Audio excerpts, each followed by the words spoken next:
Good evening, everyone. Today is Monday, May 7th, 2012. If you could all please stand for the Pledge of Allegiance. Thank you. Pledge allegiance to the United States of America, to the republic for which it stands, one nation, under God, indivisible, with liberty and justice for all. And to make tonight's meeting official, I'd ask Clerk Spencer to call the roll. Pezza. Here. Gutenkopf. Here. Leader. Here. Dunn, absent. Graham. Here. Polumsky. Here. York. Here. Tipskin. Here. Healy. Here. Levin. Here. Kennedy. Here. Morley. Here. Wagner. Here. Mulliner. Here. 13 present, 0 absent. 13 present, 0 absent. No, excuse me, 1 absent. I'm sorry. There we go. 13 present, 1 absent. We have an official quorum. And the first item on today's agenda is the public hearing for the electrical aggregation. This is a public hearing scheduled for this evening. The public hearing concerns residential aggregation for electrical rates. I call this public hearing regarding residential aggregation for electrical rates to order. Clerk Spencer, please call the roll. The call sheet is here. I'm sorry for the delay. okay. I can't find my roll call sheet. It's yellow. Does anybody see a yellow sheet? Here it is.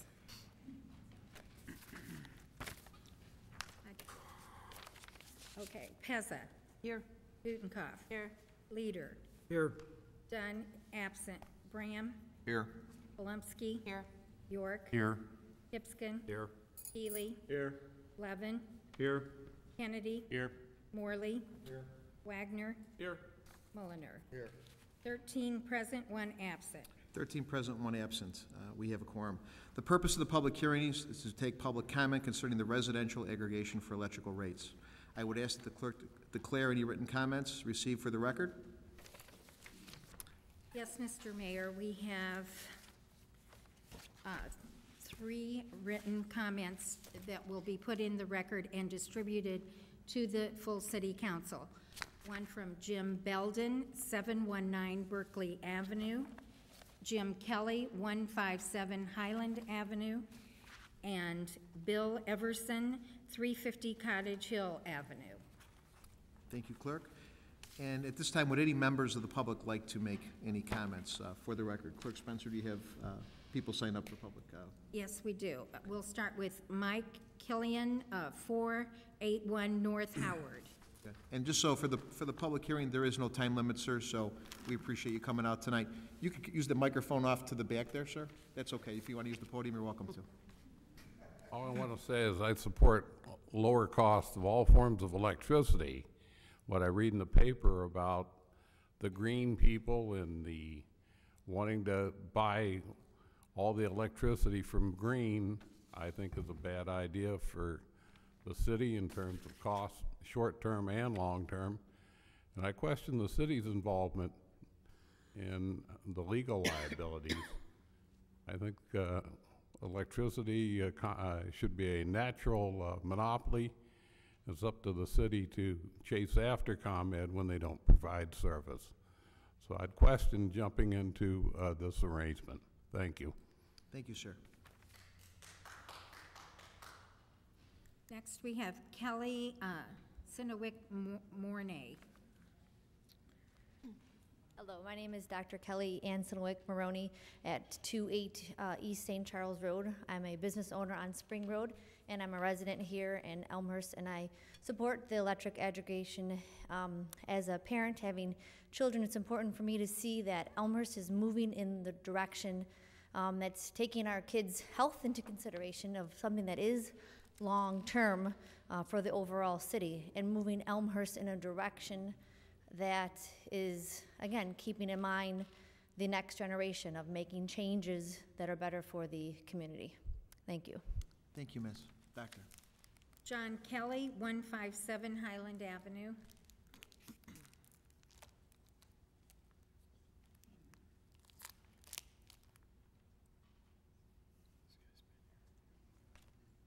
Hi, John Kelly, 157 Highland Avenue. I'd like to commend the city of Elmhurst for taking the action to put this on the referendum and the city for voting it into place. Right now, the Illinois Power Agency is charging residents for power about 8.3 cents per kilowatt hour. The city of Buffalo Grove just signed their contract under CCA for 4.7 cents per kilowatt hour. So these are dramatic savings for customers. This is probably going to be in the range of over $1 million for savings in customers, about $250 a resident in terms of saving to the residents here. So I commend everybody for taking the leadership and going ahead and doing this. I've been in the energy field my whole life, energy engineering as well as environmental engineering, and I've studied deregulation. In fact, I was at Northwestern this weekend listening to leaders, professional leaders in electricity markets from around the world talk about power. And I'd just like to take a few minutes to explain to you what we're actually doing with respect to electricity aggregation. So the residents in Elmhurst right now are getting their power from the Illinois Power Agency, who enters into contracts. And the way this works is that we sign a contract, and I've got a handout there, and you can see that it's almost like flipping a switch. When you sign a contract with a supplier, you're allowing that supplier to put generation onto the grid on your behalf. So we have the power to actually decide what generation gets put on the grid. That is ultimately what we're doing here today when you sign a contract through the CCA. So right now, the Illinois Power Agency can actually tell you the exact power content that they're buying. And they're buying right now, I think it's in your handout, they're buying 35% coal, 58% nuclear, 5% gas, and 1% hydro. So we know the exact content. The reason I'm bringing this up is because the recommendations I'd like to make to Elmhurst is that you can ask the suppliers to tell you what the content is for the supply they put onto the grid annually, and they can supply that to you. They supply it to the Illinois Power Agency so that then you can make a judgment between suppliers as to which supplier is actually putting the cleanest power on the grid. And what we can find is Illinois Institute of Technology did this. They actually asked for a no carbon contract, and the low bid actually was no carbon. But you won't know it unless you ask for it in your bid. So I just wanted to let everybody know, in terms of RECs, I wanted to explain how renewable RECs work. The way a renewable requisition works is that you enter into a contract to buy power from a supplier. If you buy wind directly, that meant you bought the supply. However, they can go to a wind generator and buy a credit. Even though someone else bought the wind generation, you can buy a REC that goes along with the generation. It's actually like a subsidy, so that subsidy goes to the wind generator to help pay for that wind generation and get more wind generation built. So cities, and some cities have done this, the city of Buffalo Grove did buy 100% RECs, which meant they paid for these RECs to come along with their power. Now, the reason they did it is because the REC market is very inexpensive right now. They only paid $1 per megawatt hour. So they got a contract for, 0.1 cents. So if they paid 4.7 cents for their power, they paid 0.1 cents for the requisitions, which is about, on the average on your bill, would be about $10 to $15 a year. So Elmhurst could buy 100% RECs for about $10 to $15 per customer on your bill. It would add to the bill. But understand, you're saving $250. So instead of saving $250, you'd save $235 to go ahead and get the requisitions along with the power supply. But what I'm trying to convey to the city is it's actually more important that you ask about the content of the power and to see whether or not you're getting all coal. And actually, there are cities now that have gone in the wrong direction. They bought 70% coal, and they don't even know it. So they were buying 35% coal. Now they're buying 75% coal. And it's only because they didn't ask. It's not that it's more expensive to get cleaner power. It's really not. In fact, the prices for wind generation have dropped. That's why the RECs are actually so cheap, is the price of wind has dropped so much, it's almost in parity, almost as the same price as coal and some of the other fuels. My other recommendations I'd like to make is that the city make sure there's minimal or no exit fees. Buffalo Grove has no exit fees in their contract. A lot of the suppliers are trying to put a $50, in fact, Oak Park, I think, has a $50 exit fee in theirs because they didn't have a good consultant that didn't tell them to negotiate for no exit fees. Because the one good thing about aggregation is you can opt out. So anybody in the city can leave the aggregation. You were not stuck in this. That's part of the law. I was part of helping Representative Fortner get the law passed in Illinois, and it is an opt-out, so everyone can opt out. You don't have to stay in the program. The second thing I would recommend is that you agree to terms before you get price. That way you make sure all the bidders have agreed to your terms before you go and take the price from them. And so it's an extra step, but it's well worth it to actually get your terms agreed to, because some cities have gone out without terms, and then everyone comes back to you with different terms. It's apples and oranges. You have no idea. And then the last thing is limit take or pay. Some of these generators will try, what take or pay means is that you're forced to take all the power. So if you stop using it, you still have to pay. So you have to make sure in your contracts that there's a no take or pay clause. And some people will ask for zero take or pay. That's what we recommend, is you actually have it so that you don't have to take anything if you're not going to use it. So if people opted out and you lost some people, that way you're not on the hook for paying anymore. So that no take or pay clause is very important. So those are my recommendations, and I just wanted to thank everybody for the time, and I really appreciate, again, your leadership and your efforts. So thank you. Thank you. Sue Williams, 733 Benton. Hi, Sue Williams, 733 Benton Avenue. I'm in support of 100% renewable energy. As a realtor, I feel it's important that Elmhurst continues to be a progressive city. The following communities, Oak Park, Lake Forest, Evanston, Lombard, and as a consortium, Arlington Heights, Buffalo Grove, Lincolnshire, Long Grove, Palatine, Verdon Hills, and Wheeling have all voted for renewable energy. As we just heard, the RECs were offered at a very favorable rate. I believe that going forward with credits and continuing to work on a retrofitting program would be the brightest future for Elmhurst. Thank you. Barbara Langren, 261 West Fremont Avenue. Barbara Lonergan, 261 West Fremont Avenue.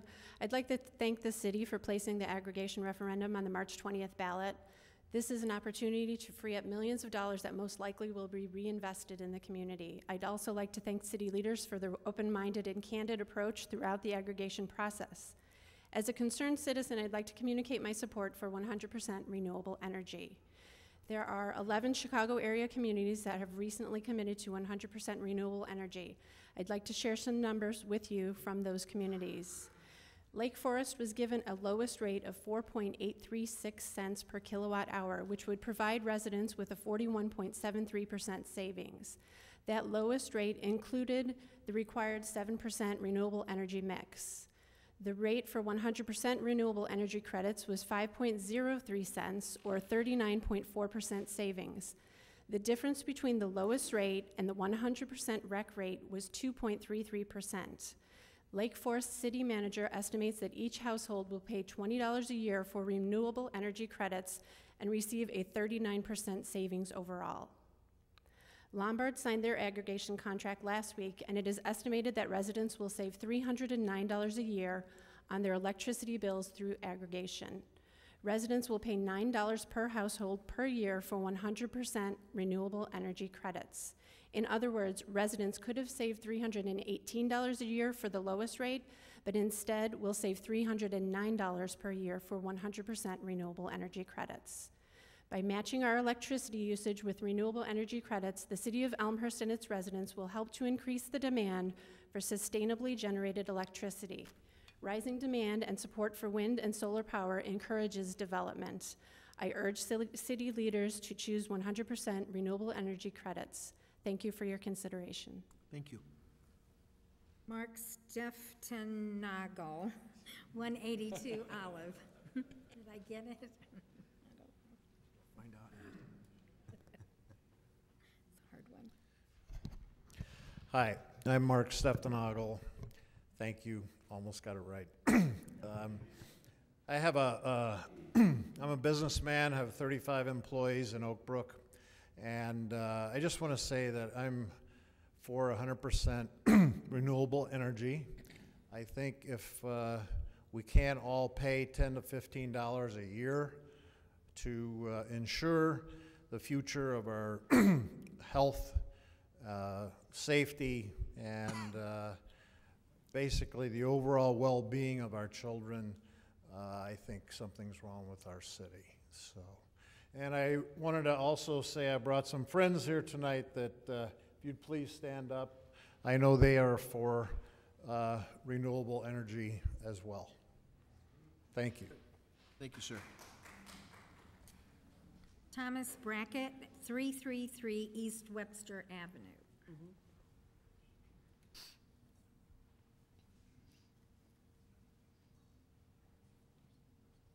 Tom Brackett, 333 East Webster Avenue.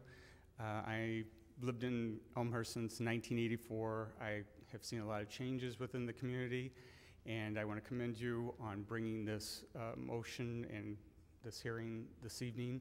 I am concerned, I'm a registered lead interior designer, so I can see the benefits and helpfulness and the how it plays into our everyday life and to the future generations. And I was going to make a joke, but I'm not going to. And that I have 17 immediate voting family members and 10 right around the cusp. Thank you. Thank you. Claude Pagash, 566 West Gladys.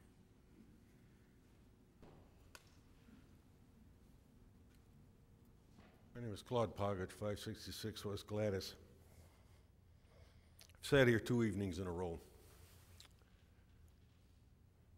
Everybody's in for renewable power. Surely are. When we only had coal, nuclear energy was going to provide us with unlimited power. We didn't want it. Not in our backyard. We didn't want the nuclear reactors. We stopped building them. We've come up with wind power. It's wonderful, as long as the turbine isn't in our backyard. We, as a people, demand the electrical power we use. We buy the big TVs. We buy the computers. We buy the microwaves. We buy the house that demands more power every time we turn around.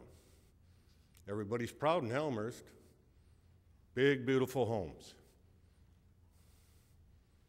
They require substantial power. More power than was ever conceived by the companies that supplied us with power.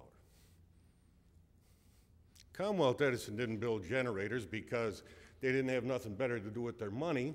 We in this room demanded more power. We wanted more lights, bigger furnaces.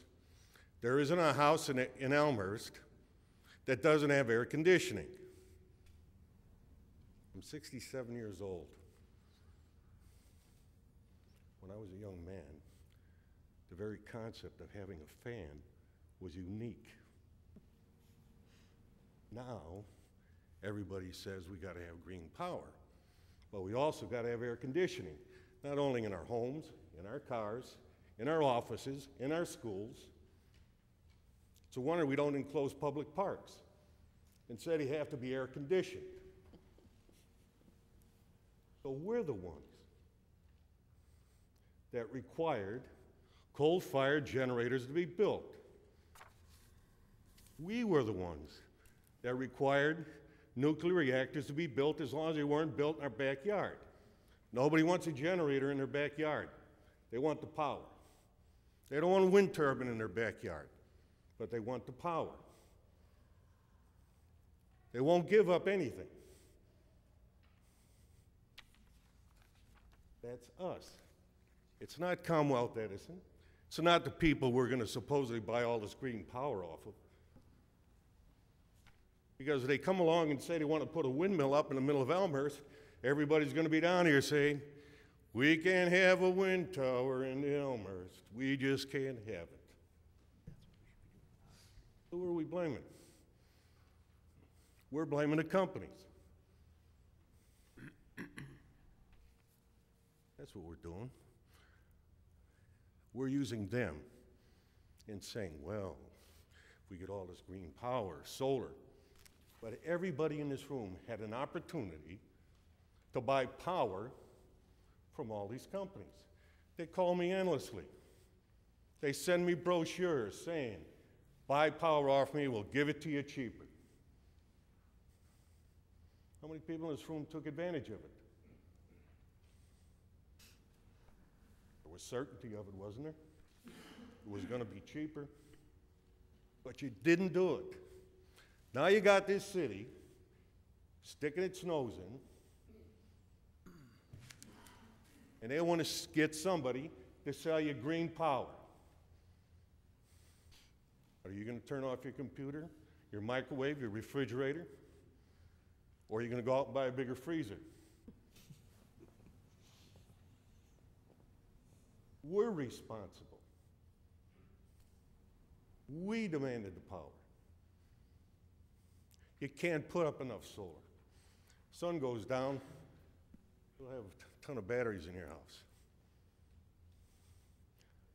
I'm told I'm going to save. I'm going to save trees, coal. I'm going to be healthier.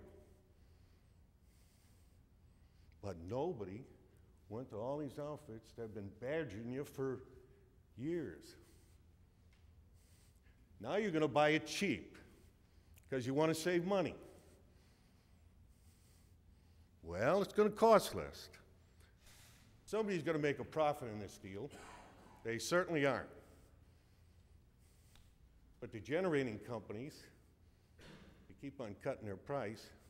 They aren't going to be able to build another generator. They aren't going to be able to put up another windmill. And then the price will come up. It's all a good deal. It's all perfect. You're all going to be rolling in money. You ain't going to know what to do with it. Why all of a sudden am I going to be rolling in money? Because they say so? Because some guy in some office is going to say, I'm going to cut you a deal. What did the gentleman before me say? Oh, you got to watch out for this, you got to watch out for that, you got to make sure they don't add this. And we're going to leave it to a council that forced the issue, put up a referendum, admits it had no idea what it was doing, had to fire a consultant, and what did they tell the people when they did vote? Did you really know all the ins and outs? But you voted for it when you had every opportunity to get around these guys, pick up a phone, and answer the ad in the paper. But you didn't do it. What makes you want to believe these guys now? Or the consultant they're going to hire? And if you don't save the money, will you come back here and tell them they goofed up? And they're going to say the consultant goofed up. But before we blame the power companies, just look in the mirror. You want the power. You want it cheap. And you want it in quantity. And until the day is, when you don't want it in quantity, and you're willing to give up something, then maybe they don't need as many generating plants. But till then, they're going to build generating plants. Wind farms, well, let's create one in the park here. Anybody going to object to that? Surely they will. You can't destroy our park. They're talking about putting wind units in a lake. You think the boaters are going to go along with it? Not in the lake, we're not putting them. Well, where are we going to put them? Anywhere but near us. But make sure you run that power line to my house. Because I got a computer to run. I got a battery to charge my phone. So, let's be realistic about it. Why are we leaving it in the city's hands? Not everybody voted on it. Not everybody knew what the heck the whole idea was behind it. Did you? When you went in there and said yes? What did they tell you? 2 meetings, 30, 40 people showed up? What did you know about it? But you're all here all for green power, all for cheap power. And when we reach the point in time when the systems that are supplying us cheap power no longer can be built because there's no more money because everybody else is taking it, then where are you? And don't forget Commonwealth Edison. They start losing money. What it costs to transport that power is going to go up because they're going to maintain the system, and you're stuck with them. There is no other choice. You can't put a tower in your backyard because these gentlemen up here and ladies will say you can't do it. So be realistic about it. You know, I've been sold things all my life. First Rolex I bought was like Big Ben. They didn't even spell Rolex right. And that's what these guys are selling. They're selling you a Rolex that isn't a Rolex. It's all grand ideas. You're going to make a profit. You're going to save money. You're going to not know what to do with it. Nobody's going to make money on this deal. Surely. We've reached a point in our lives where we're old enough to know that any deal like this, there's something wrong with it. But are they anybody about to tell you what's wrong with it? I'm going to tell you it's great. It's like the first car I bought. That didn't work either.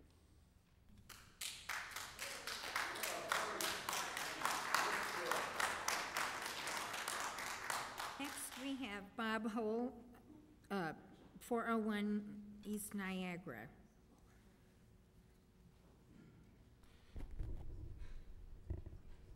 And out of respect for people that have both sides of the issues, we shouldn't be clapping for one side or the other. This is not that proper decorum for Elmhurst. I would appreciate if we refrain from clapping for one side or the other. Thank you. Mr. Hull. Good evening. Bob Hull, 401 East Niagara. Over the past several years, we have worked to make Elmhurst a bike-friendly environment, a more livable and sustainable community. Our steps in electric supply aggregation are yet another opportunity for Elmhurst to be in the lead of forward thinking, making our city even more sustainable and demonstrating that we are a livable community, making Elmhurst a more desirable place to live. As I understand it, 7% of our electricity should be from renewable sources, as required by the state. In our particular location, however, we don't have access to renewable energy, but we do have access to RECs. I strongly encourage the council to take two steps. Elect to go beyond 7%, the minimum required by law. Certainly, we can do better than the minimum. Lombard, Evanston, Lake Forest, Buffalo Grove, Long Grove, Palatine, Arlington Heights, Wheeling, Vernon Hills, Lincolnshire, and Oak Park have all committed to 100% renewable energy.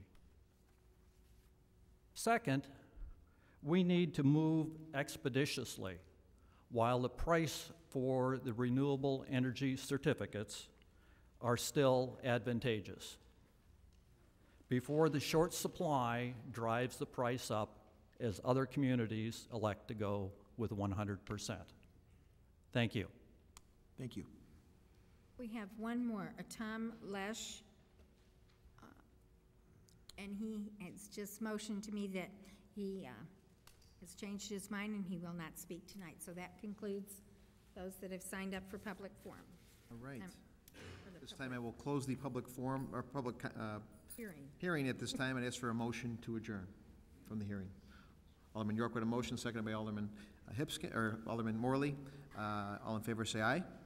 Aye. Anybody opposed? This hearing officially is adjourned. We'll move on to our next item, which is a way we could save energy. It's a Bike to Work Week proclamation. Would Mr. Holt please meet me at the podium here, please? Thank you.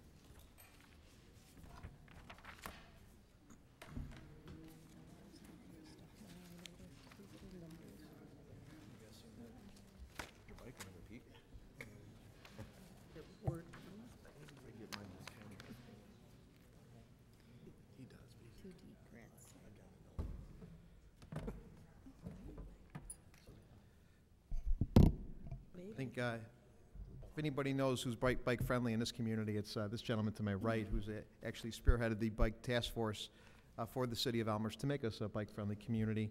And since this is Bike to Work Week, we always celebrate these opportunities. And so I will lead off with this proclamation.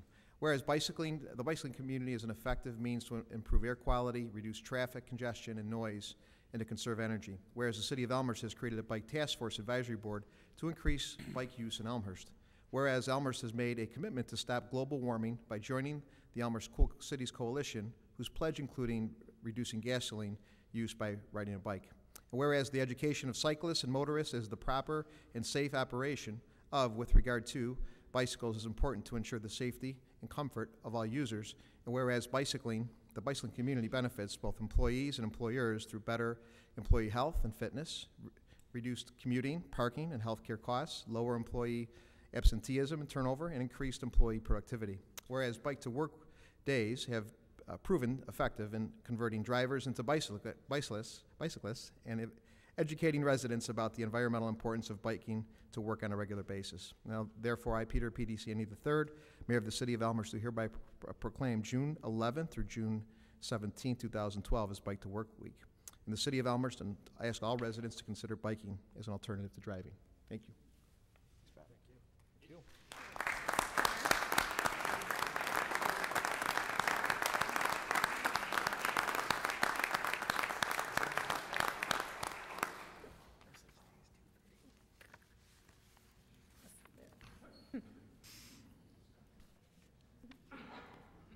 Mr. Hull would like to say a word or two here. Never being one to pass up a microphone too many times. On the behalf of the Bike Task Force, we thank you, Mayor DeCiani, for calling attention to Bike to Work Week in Elmhurst. We must consider bikes as more than a child's toy and accept it as another spoke in our wheel of transportation options. Many in Elmhurst use the metro system to get to their place of employment, and so we will be encouraging them to get to the metro station either by walking or biking. On Tuesday, June 12th, and Friday, June 15th, the Bike Task Force, the Elmhurst Bicycle Club, DuPage County, and the Active Transportation Alliance will host a welcome table at the metro station. Free coffee, courtesy of Elijah's, will be available to those who bike to the metro, as well as information on bike safety, registration, and recreation. I thank you for taking this step.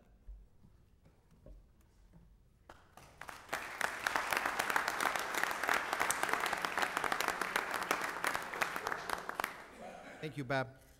The next proclamation is for National Police Week, and I'd ask our Interim Chief Dominic Nico and Deputy Chief Kavitan to please join me with this. You know, National Police Week honors all our fallen officers, both those that have fallen on duty as well as those that have fallen off duty.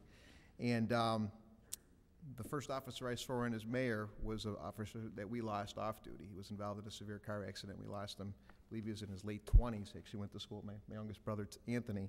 And that was probably the toughest phone call that I received as a mayor when that call came into me. And I went to the parents' house and comforted them in their loss. He was actually a member of our church over Mary Queen of Heaven as well.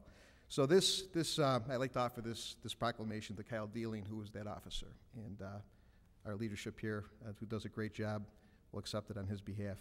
Whereas on October 1st, 1962, President John F. Kennedy proclaimed and designated May 15th as Peace Officers Memorial Day.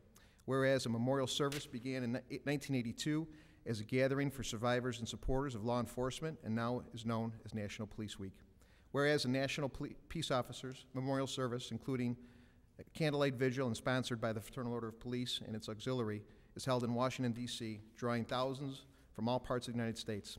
Whereas Peace Officers Memorial Day is held annually in the United States in honor of federal, state, and local officers killed or disabled in the line of duty, and observed in conjunction with Police Week.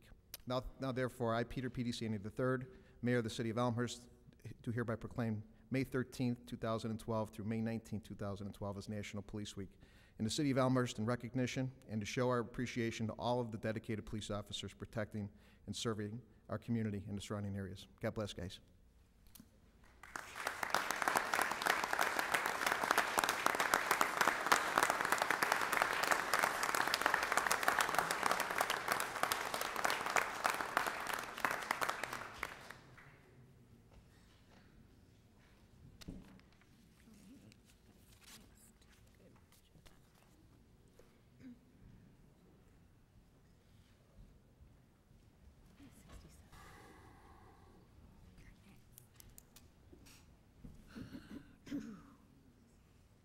Okay, we will move on to receipt of written communications and or petitions from the public. At this time, is there anybody with any written communications and or petitions from the public? Please rise and present those to Clerk Spencer, who is here to my right. Thank you. I'll distribute those. Yes. Thank you. Very good. Anybody else? Okay. We will now move on to the public forum portion of our meeting, where constituents from Elmhurst have up to 3 minutes to speak regarding any issue facing the City of Elmhurst. And at this time, it is Clerk Spencer. Is there anyone signed up today for public comment? Yes, Mr. Mayor, we have to start with Thomas Cruz, 868 Sailor.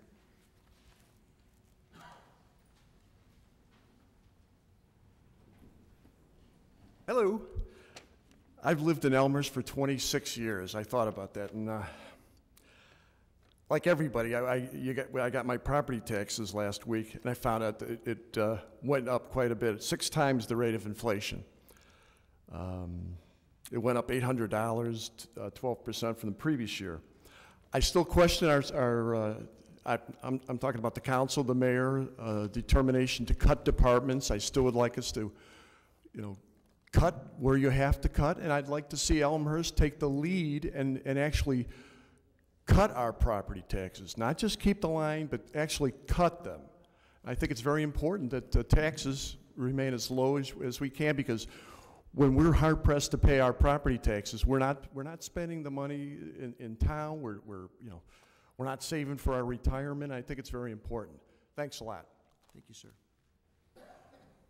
Gilbert R. Fisher, 586 North Van Auken. Gilbert R. Fisher, 586 North Van Auken, and I also received my tax bill last week. My assessed valuation went down over $54,000, and yet my taxes went up. That's the 4th year in a row my taxes have gone up. I don't know what's wrong with you people. You're stealing money from us poor peasants. You ever hear a thing called theft of services? You steal my money. You're the law. You have the right to steal my money. And you don't fix my streets, you don't fix my sewers, and the water coming into my house is contaminated. There are 6 major countries in the world right now that are rebelling against their government. The cities are being burnt. Their towns are burnt, their capitals are burnt. My wife and I hope we live long enough to see the United States of America burnt and destroyed because of people like you. Thank you. Thank you, sir. Tony Menenses, 757 South Parkside. These are kind of like a Garrison Keeler fireside chat, aren't they? All right, respected members of the Elmhurst City Council and the Honorable Mayor DeSanti, thanks to the courage of 7th Ward Alderman Mark Mullner's dual elected duty referral, the Finance Committee and the Elmhurst City Council have an opportunity to weigh in on the most important controversy, up or down, brought forth by Mayor DeSanti's efforts to retain the Elmhurst Mayor's office, if successfully elected to the DuPage County Board. Despite the opinion of the DuPage County State's Attorney, published editorials, and the unanimous opinion of the DuPage County Legislative Committee, all firmly opposed to dual elected duty in DuPage County, Mayor DeCiani has not relented in this effort. As a citizen, I became concerned and motivated to action when Senator Don Harmon of Oak Park started to amend existing law in order to resist the state's attorney's opinion, all for the benefit of what seems three men: Mayor DeCiani, Mayor Grasso of Burr Ridge, and Mayor Silvestri of Elmwood Park. We must all realize these amendments diminish the franchise voting rights of every Illinois voter and citizen, all in the name of Elmhurst, Illinois. If dual elected duty is currently legal, as stated by the DeCiani campaign, then why the attempt to change the laws? Some questions answer themselves. I did not create this situation by voicing opposition, but in the age of new media, the citizen has a voice, and it will continue to be utilized to educate the public on exactly what is going on. I understand that the desired outcome for the council would be to not have to deal with this at all, but the mayor has led us here, not me, not Alderman Molnar, and so the council is faced with an unexpected challenge. To remain silent or wait for the law to change will give a perception of complacency and collusion toward dual elected duty and its conflicts. It will be seen as a duck and cover in the face of a local constitutional legal crisis. It is exactly in times like these when your leadership is most needed. Now, on March 27th, I submitted a formal letter to the Elmhurst City Attorney requesting a legal opinion. None has been forthcoming. I'm not a lawyer, but I did get a 97% on the 7th grade Constitution test at Sandburg Junior High. It would have been a 98, but I spelt Tip O'Neill incorrectly, and for the record, it's N-E-I-double-L, not N-E-A-L. It seems fully within our rights and privileges as a home rule community to define the qualifications of our elected officials, and limiting dual elected duty is within its constitutional scope. There is nothing in Article 4 of the Illinois Constitution which defines home rule, which would preempt a local ordinance. It may be my opinion, but at least it has been stated publicly and without fear or reservation. The speed of this referral to ordinance is now in the hands of the Finance Committee and the Honorable Chairman Hipskind. It can sit at the bottom of the committee's agenda, or it can move forward to a full public vote. Up or down, the public deserves to know where the council, both individually and as a whole, stands regarding this effort. I respectfully request this move swiftly through committee starting at the May 14th meeting. Let Elmhurst lead by example. Let us show the community and our neighbors that we govern ourselves with common sense while adhering to common law, resisting power consolidation, and respecting the representative rights of all Illinois citizens. Thank you for your time and consideration. Thank you. John Kelly, 157 Highland Avenue. Oh, okay. Pass. He passes. Elaine Zanis, 147 Briarwood, Oak Brook. Trustee Thank you. Zanis. Thank you very much and good evening. My name is Elaine Zanis.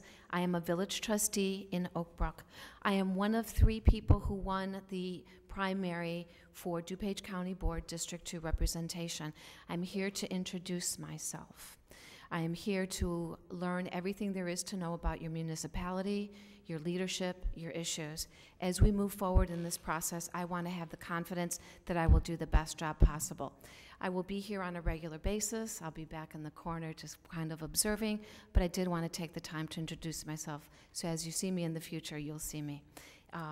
If you have any questions, please let me know. And on the point of aggregation, I think it was a great night for me to be here because Oak Brook not too long ago just passed a referendum and we did engage in an aggregation contract.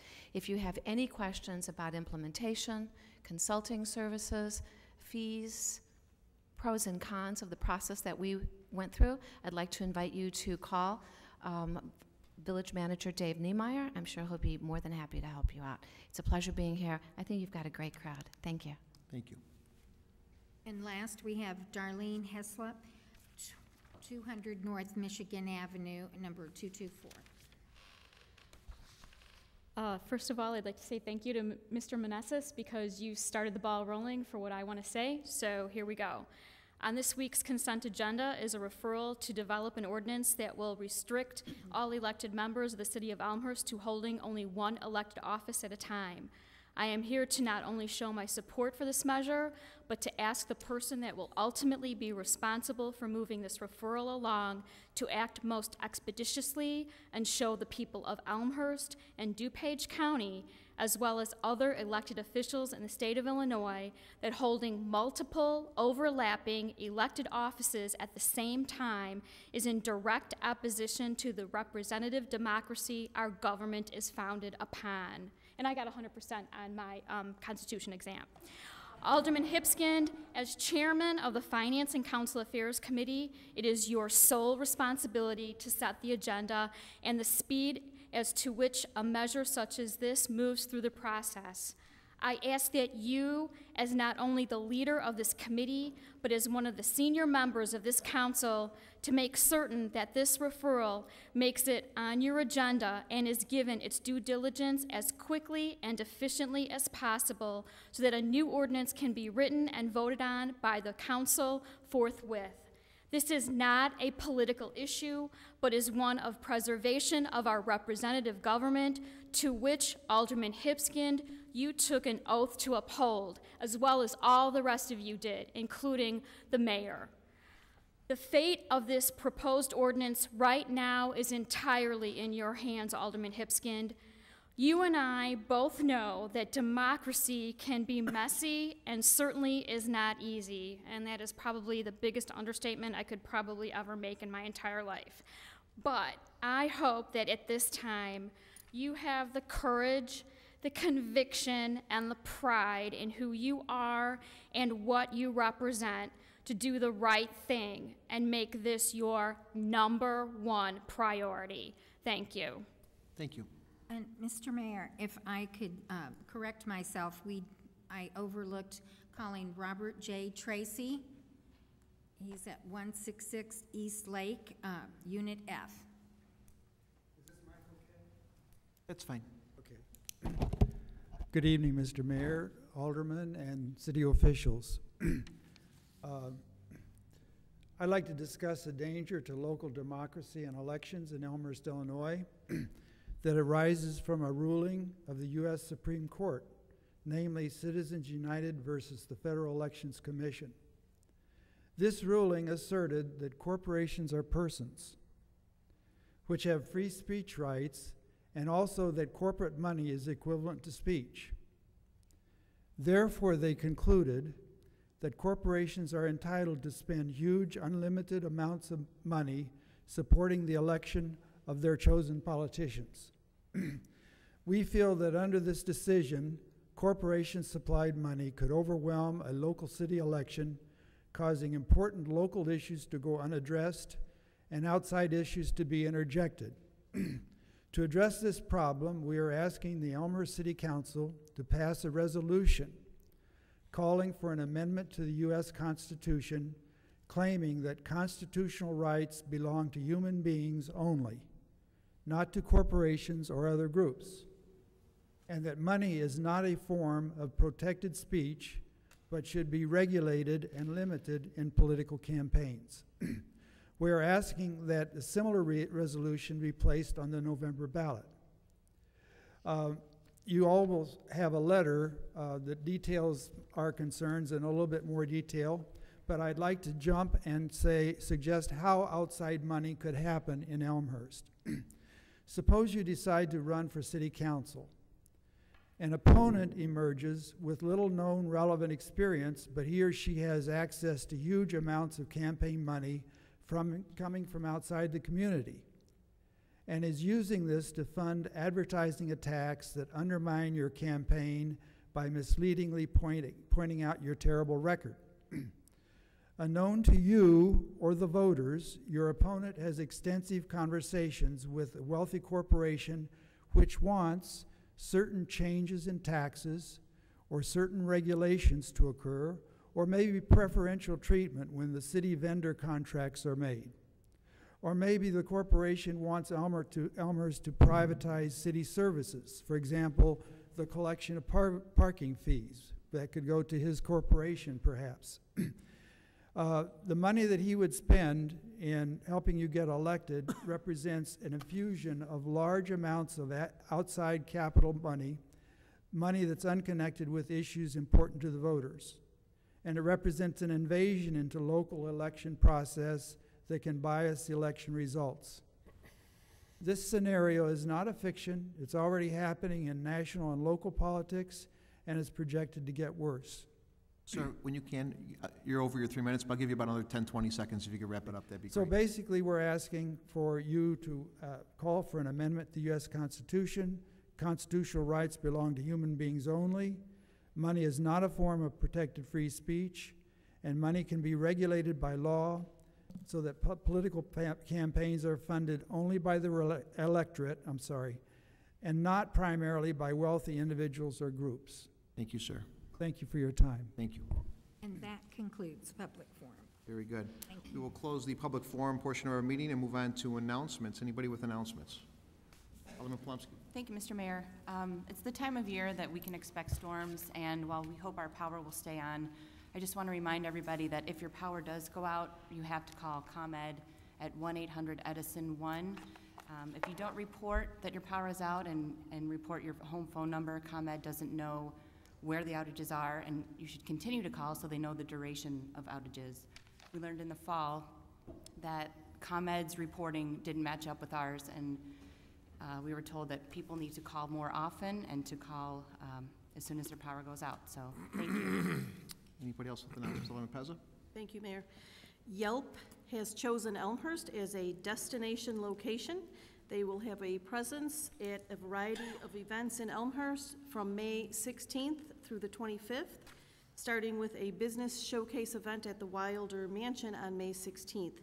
For more information, you can go to yelp.com and search Passport to Elmhurst. Thank you. Anybody else with announcements? Alderman Levin.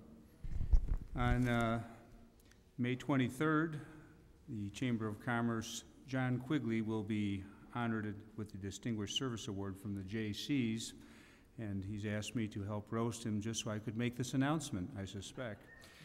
Along with Ken Bartels, it should be an evening worthwhile to honor a distinguished citizen of our community, and I hope you will be able to join us. Got it. Just kidding. No pun intended. Anybody else with announcements? Man, well deserving. I have one final announcement. Actually, I passed these cards out to the members of the council here. On this Saturday, May 12th, 2012, from 10 a.m. to 4 p.m., there's going to be a Run for Unity. This happens every 3 years throughout the world. There's 12 cities participating in this. Ireland, there's Brazil, Asia. It's basically a group of children that are raising awareness for community service. This group will be, and all are invited to this. You'll be seeing kids from all over the Chicago area. And actually, the Chicago run this year is actually at Elmhurst at Timothy Christian School. So I will actually be out there in full mayor endorsement to push our children to do great community things. They will be doing service projects at Ray Graham. They're going to be over at Lexington Square with the seniors, performing skits for them. They're going to be at Manor Care in Hinsdale, along with Ray Graham as well, out there. And then they're going to ultimately do a run at the end of the day at Timothy Christian. So if any youth are interested in this, there is a website. It's run4unity.com, and you can register online. And again, it's right here in Elmhurst. We will be representing Chicago as one of the 12 cities throughout the world in this effort. So that's it from me. Anybody else? Okay. I will move on to our consent agenda. At this time, is there anyone that has a question or may want to vote no on an item? Please indicate that at this time. Mayor? Yes. I think correction is needed. I think it's runforunity.net. Oh, is it .net? Thank you. I appreciate that. Very good.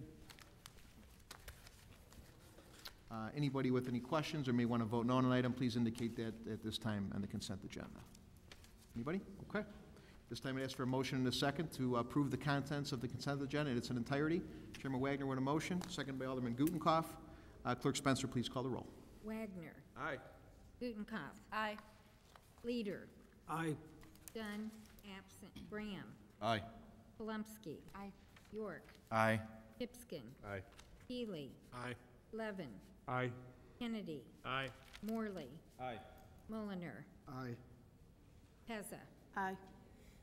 13 ayes, 0 nays, and 1 absent. 13 ayes, 0 nays, and 1 absent. The consent agenda is approved in its entirety.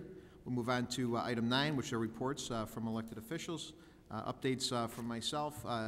Not a whole lot, except for I did get a call from a resident that asked about power, and wondering why there's a lot of poles being replaced, a lot of wires that are being replaced, and obviously staff has been on ComEd, and they are doing a lot of the infrastructure as we have been promised, and so you'll see a lot of crews out there working, doing their job. You even see some smart grid signs that are going up. They're actually putting those meters in as we speak as well too.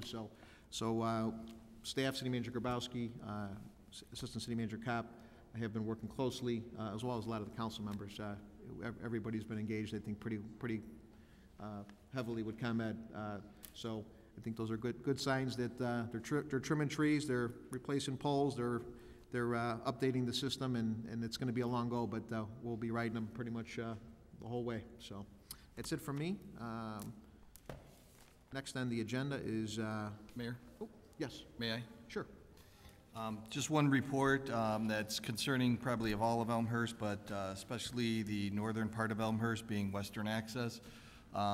Last week, myself, I believe it's ESI is the consulting company, the mayor, as well as our city manager, met to discuss what Western Access looks like and how it will impact the city of Elmhurst. It is progressing. They did have a public hearing, I think it's been 2 to 4 weeks ago now that I attended. They did show maps on what is being proposed, and if you need that information, feel free to contact myself or go to the Western Access website. But essentially, what it does for the northern part of Elmhurst is a off-ramp will be coming off of 294 and going on to County Line Road south of Grand Avenue. And that will provide access to North Avenue going east as well as west. For more details, feel free to give me a call or check out the website online. Thank you, Alderman Bram. Anybody else? Okay. Next on the agenda, item 9B, is an appointment. I'd ask Clerk Spencer to read the appointment, please.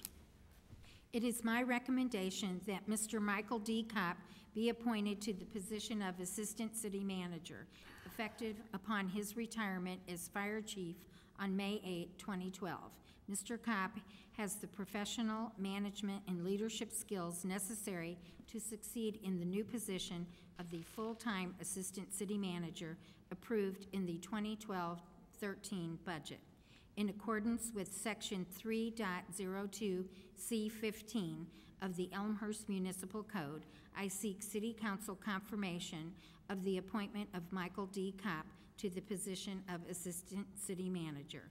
Respectfully submitted, James A. Grabowski, City Manager. Thank you, Clerk Spencer. At this time, I'd entertain a motion and a second to put this on the agenda, please. Alderman Levin, with a second by Alderman York. Discussion? Hearing none? We could do this by voice vote, can't we? Okay. Roll call. You can do roll call. Roll call? Not At this time, I ask for Clerk Spencer to call the roll, please. Levin. Aye. York. Aye. Pipskin. Aye. Healy. Aye. Kennedy. Aye. Morley. Aye. Wagner. Aye. Mulliner. Aye. Heza. No. Gutenkopf. Aye. Leader. Aye. Dunn, absent. Bram. No. Polumsky. Aye. Did I get everybody? That is 11 ayes, 2 nays, and 1 absent. 11 ayes, 2 nays, 1 absent. The appointment carries. And before I go on to item C, I'd just like to congratulate Assistant City Manager Kopp.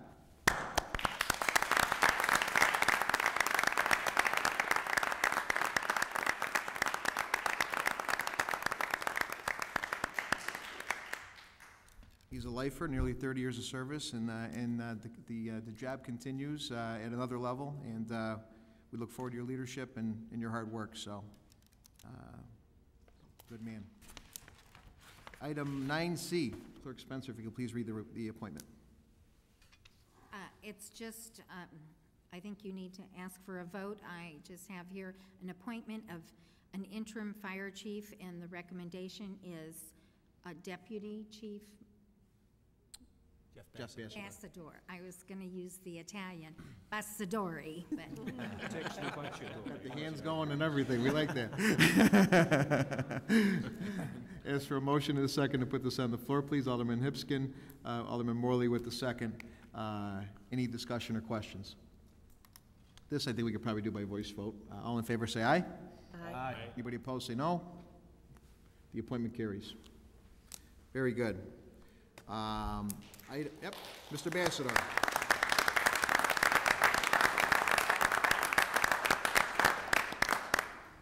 Another fine leader with institutional knowledge who's done very well for the city, and we look forward to the transition, and your leadership, sir. Item 10, other business. Anybody with other business? Hearing none, I'd ask for a motion to adjourn.